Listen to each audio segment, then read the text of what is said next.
આપણી બોલી સંસ્કૃતિ જાળવવા માટેની જ છે. પછી આપણે અહીંયા પેલા સિટી લેવલની વાતો કરીને મજા નહીં આવે. આપણે કોઈ મતલબ જ નહીં કરે. બરોબર. એટલે આપણે દર વર્ષે મેળો કરીએ 9મી ઓગસ્ટ. આપણે દાખલા અહીં એક દાડ એક કાકા હાંજેલો મારા ગામ મેં હાલું પેલું કેરા આવે છે વહરાત ને આપણે ઢોલ લઈને જવાનું. ઢોલનો ઘણો શોખ. ઢોલ લઈને જવાનું મેં કીધું આવે જ છે, આવો 1 મહિનો બાકી છે. એનાની તૈયારી માટે આપણે કોર કમિટીએ નક્કી કર્યું કે 12 તારીખે આપણે જાહેર એક મિટિંગનું આયોજન કર્યું. હવે 9મી ઓગસ્ટ કેમ કરવાનું, આપણી બોલી સંસ્કૃતિ આપણા રીતિ રિવાજો એ આપણે ટકી રહે, આપણે જાળવી રાખવા માટે 9મી ઓગસ્ટે આપણે એનો બહાર લાવવાની છે કે આપણા અધિકારો શું છે, આદિવાસીઓના અધિકારો શું છે, પેશા એક શું છે, કાયદો શું છે, આદિવાસી જળ જંગલ ને જમીન શું છે, કોણ કોણ લડત લડી લે એમને જે આપણા માટે લડત લડી ગયા એમને આપણે યાદ કરવાના. અને બીજી વસ્તુ કે ખાસ તો આપણી બોલી, આપણો પહેરવેશ.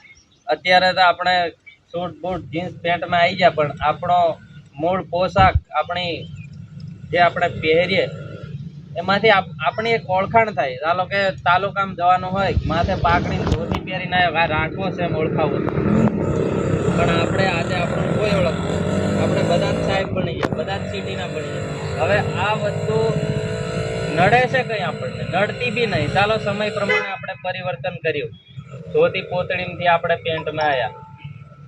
પણ સરકાર, હવે આ સરકારની વાત, સરકારનો બી આપણને કોઈ વિરોધ નહીં, પણ સરકારે એક વિશ્લેષણ સમિતિ બહાર પાડી. જે નોકરી લાગે, ચાલો મેરિટમાં નામ પણ આવી જાય, પણ વિશ્લેષણ સમિતિ એ નક્કી કરે કે આ ખરેખર આદિવાસી છે. દાખલા આદિવાસીનો આપણે દાખલો મૂકીએ આપણે જાતિનો, પણ આ ખરેખર છે કે નહીં એ ચેક કરવા વિશ્લેષણ સમિતિ આપણા ઘરે આવે. તો આપણે આપણી સંસ્કૃતિ પણ જાળવી રાખવી પડશે. આપણા પિથોરા દેવ, આપણા પેલા જે કુકુટડા, એ બધું આપણે જાળવી રાખવું પડશે. બરોબર?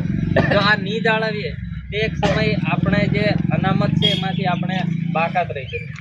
એટલે આ અનામત જાળવી રાખવા, આપણી બોલી જાળવી રાખવા, આપણી સંસ્કૃતિ જાળવી રાખવા માટે યુનો દ્વારા ઘોષિત કરવામાં આવેલો આપણો એક વિશ્વ આદિવાસી દિવસ આપણે આવતી 9 તારીખે ઘોગંબામાં ભવ્યથી ભવ્ય આપણે ઉજવવા જઈ રહ્યા છે. આદિવાસી યુવા સંઘર્ષ સમિતિ એવું આયોજન કર્યું છે કે જેમ આગળના વર્ષોમાં ખૂબ ધામધૂમથી આપણે કાર્યક્રમ કરીએ એવી જ રીતે એનાથી વધુ સફળ બને એ રીતના આ બધું આયોજન કરવામાં આવ્યું છે. એ આપણે બધા થઈને ગોઠવવાનું છે. ચાલો આ વસ્તુ કરીએ, આપણે આ કરીએ તો આપણા સમાજમાં સારું રહે, આ વસ્તુ કરીએ તો સારું રહે, આ નહીં કરવું તો આપણે બધા ભેગા થઈને આ કામ કરવાનું છે. અને 9 ઓગસ્ટે બધા પોતપોતાના ગામમાંથી માણસો, બધા લેડીસોને છોકરીઓને પણ લાવવાની ઘરેથી. આપણે એકલા હમણાં આવતા રહ્યા અહીં નહીં આવવાનું, 9મી ઓગસ્ટે બધા લઈને આવવાનું.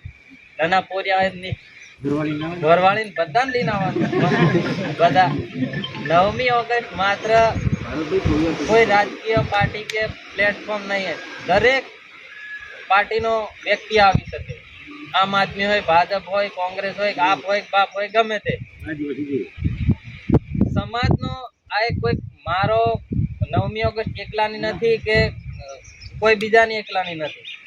9મી ઓગસ્ટ દરેક આદિવાસી સમાજને લાગણીને ભાવ જાગે કે હાલો મારો એક દિવસ આવે છે 9મી ઓગસ્ટ, તે દિવસે મારે ઘોગંબા જવાનું, મને કંઈક શીખવા મળશે.